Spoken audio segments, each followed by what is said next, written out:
The khukri is a Nepalese knife with an inwardly curved edge, similar to a machete, used as both a tool and as a weapon in Nepal and neighbouring countries of South Asia.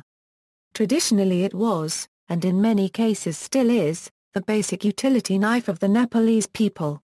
It is a characteristic weapon of the Nepalese Army, the Royal Gurkha Rifles and of all Gurkha regiments throughout the world, so much so that many English speakers refer to the weapon as a Gurkha blade, or Gurkha knife. The khukri often appears in Nepalese heraldry and is used in many traditional rituals such as wedding ceremonies.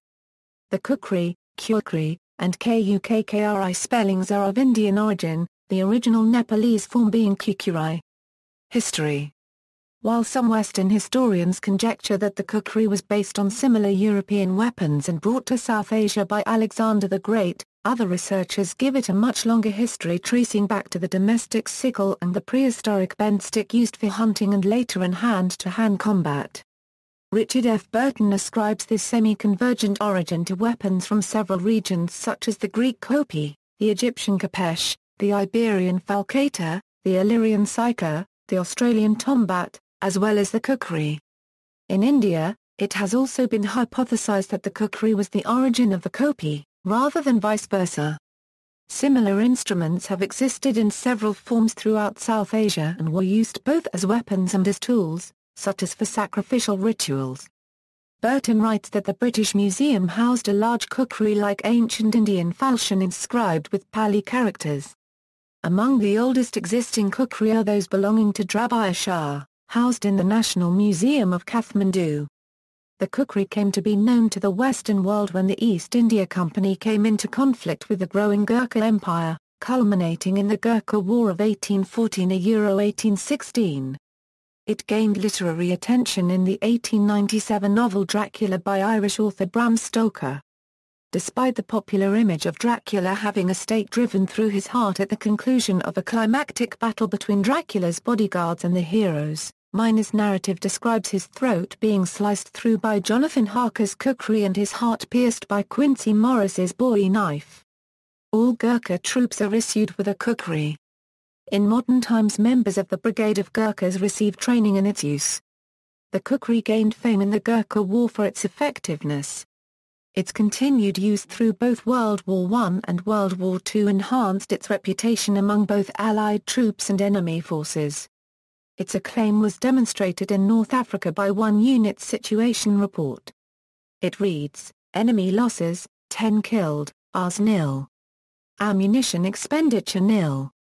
Elsewhere during the Second World War, the khukri was purchased and used by other British, Commonwealth and U.S. troops training in India, including the Chindits and Merrill's marauders. The notion of the Gurkha with his khukri carried on through to the Falklands War. On September 2, 2010, Bishnishthar, a retired Indian Army Gurkha soldier, alone and armed only with a khukri, defeated 40 bandits who attacked a passenger train he was on in India. He is widely reported to have killed 3 of the bandits, wounded 8 more and forced the rest of the band to flee. A contemporaneous report in the Times of India that includes an interview with Shthar indicates he was less successful, although no less bold. Design. The khukri is designed primarily for chopping. The shape varies a great deal from being quite straight to highly curved with angled or smooth spines. There are substantial variations in dimensions and blade thickness depending on intended tasks as well as the region of origin and the smith that produced it. As a general guide, the spines vary from 5 to 10 mm at the handle, and can taper to 2 mm by the point, while the blade lengths can vary from 26 to 38 cm for general use. A khukri designed for general purpose is commonly 40 to 45 cm in overall length and weighs approximately 450 to 900 grams. Larger examples are impractical for everyday use and are rarely found except in collections or as ceremonial weapons. Smaller ones are of more limited utility, but very easy to carry. Another factor that affects its weight and balance is the construction of the blade. To reduce weight while keeping strength, the blade might be hollow forged, or a fuller is created. Khukris are made with several different types of fuller including, tin kyra, dui kyra, and kula, or basic non-tapered spines with a large beveled edge. Khukri blades usually have a notch at the base of the blade, Various reasons are given for this, both practical and ceremonial, that it makes blood and sap drop off the blade rather than running onto the handle. That it delineates the end of the blade whilst sharpening. That it is a symbol representing a cow's foot, or Shiva. The notch may also represent the teats of a cow, a reminder that the khukri should not be used to kill a cow, an animal revered and worshipped by Hindus. The handles are most often made of hardwood or water buffalo horn, but ivory, bone, and metal handles have also been produced. The handle quite often has a flet but that allows better retention in draw cuts and chopping. Most handles have metal bolsters and butt plates which are generally made of brass or steel. The traditional handle attachment in Nepal is the partial tang, although the more modern versions have the stick tang which has become popular. The full tang is mainly used on some military models, but has not caught on in Nepal itself. The kukkri typically comes in either a decorated wooden scabbard or one which is wrapped in leather. Traditionally, the scabbard also holds two smaller blades, an unsharpened kakmak to burnish the blade, and another accessory blade called a kada. Some older style scabbards include a pouch for carrying flint or dry tinder. Manufacture. The Kami and Basvakarma castes are the traditional inheritors of the art of kukri making. Modern kukri blades are often forged from leaf springs collected from recycled truck suspension units. The tang of the blade usually extends all the way through to the end of the handle. The small portion of the tang that projects through the end of the handle is hammered flat to secure the blade. Kukri blades have a hard, tempered edge and a softer spine. This enables them to maintain a sharp edge, yet tolerate impacts. Kukri handles, usually made from hardwood or buffalo horn, are often fastened with a kind of tree sap called laha. With a wood or horn handle, the tang may be heated and burned into the handle to ensure a tight fit, since only the section of handle which touches the blade is burned away. In more modern kukri, handles of cast aluminium or brass are press-fitted to the tang. As the hot metal cools it shrinks and hardens, locking onto the blade. Some kukri have a very wide tang with handle slabs fastened on by two or more rivets, commonly called a full tang configuration. Traditional profiling of the blade edge is performed by a two-man team. One spins a grinding wheel forwards and backwards by means of a rope wound several times around an axle while the sharpener applies the blade. The wheel is made by hand from fine river sand bound by laha, the same adhesive used to affix the handle to the blade. Routine sharpening is traditionally accomplished by passing a kakmak over the edge in a manner similar to that used by Western chefs to steel their knives. Kukri scabbards are usually made of wood or metal with an animal skin or metal or wood covering.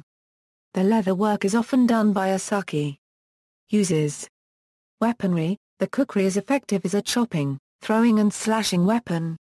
Because the blade bends towards the opponent, the user need not angle the wrist while executing the chopping motion.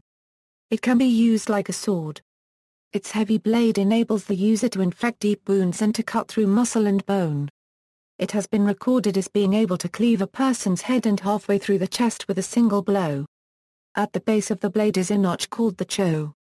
Its primary purpose is to serve as a blood drip during combat. The wielder could also extend their forefinger over the cho and flick the blood at their opponent's eyes in a technique called Vishnu finger. In India the kukri sometimes incorporates a Mughal-style hilt in the fashion of the talwar, but the plainer traditional form is preferred in Nepal. As with other blades, it is considered a taboo to draw the kukri from its sheath without reason, giving rise to the saying that the weapon cannot be sheathed until it has drawn blood. Utility. While most famed from use in the military, the kukri is most commonly used as a multi-purpose tool and is a very common agricultural and household implement in Nepal. Its use has varied from building, clearing, chopping firewood, and digging to cutting meat and vegetables, skinning animals, and opening tins. Classification. Kukris can be broadly classified into two types, Eastern and Western. The Eastern blades are usually regarded as the thinner and are often referred to as syrapate. Western blades are generally more broad. Occasionally the Western style is called budhuna or baspate, which refers to blades just outside the proportions of the normal syrapate blade. Despite the classification of Eastern and Western, both styles of kukri appear to be used in all areas of Nepal.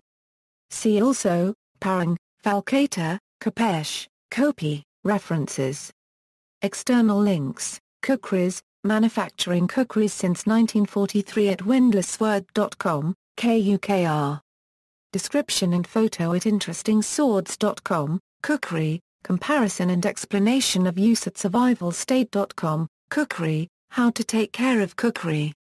At gurkha-kukri.com, Kukri, reviews and testing at kukriblades.com, khukuri details khukuri gifts from Nepal. Retrieve 10/112012A.